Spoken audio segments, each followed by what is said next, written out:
حضرت انس رضی اللہ تعالی عنہ سے روایت ہے، کہتے ہیں رسول اللہ صلی اللہ علیہ وسلم نے ارشاد فرمایا، جس شخص نے اپنی 2 بیٹیوں کی اچھی طرح پرورش کی اور ان کی کفالت کا بیڑا اٹھایا یہاں تک کہ وہ بالغ ہو جائیں، یعنی ان کی شادی بیاہ ہو جائے اور وہ اپنے گھر کی ہو جائیں، تو میں اور وہ شخص قیامت کے دن ساتھ ساتھ رہیں گے۔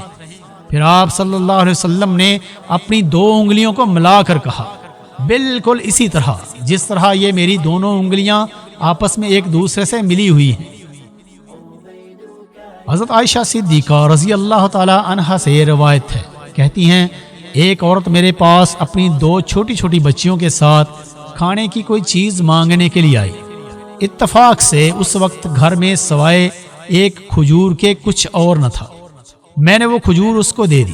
اس نے اس کھجور کو آدھا آدھا کر کے دونوں بیٹیوں کو کھلا دیا اور خود اس کھجور کو چکھا بھی نہیں۔ پھر وہ اپنی بچیوں کو لے کر چلی گئی۔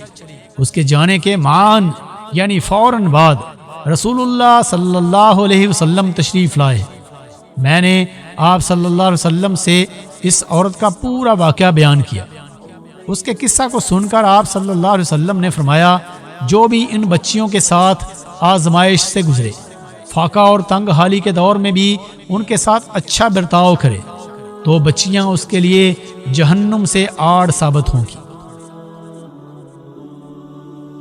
حضرت عوف بن مالک رضی اللہ تعالی عنہ سے ایک اور روایت ہے، کہتے ہیں رسول اللہ صلی اللہ علیہ وسلم نے ارشاد فرمایا، جس آدمی کے پاس 3 بیٹیاں ہوں اور وہ ان کی اچھی طرح سے پرورش کرے یہاں تک کہ وہ سب اس سے جدا ہو جائیں یا انتقال کر جائیں، تو یہ بیٹیاں اس کے لیے جہنم سے ڈھال بن جائیں گی۔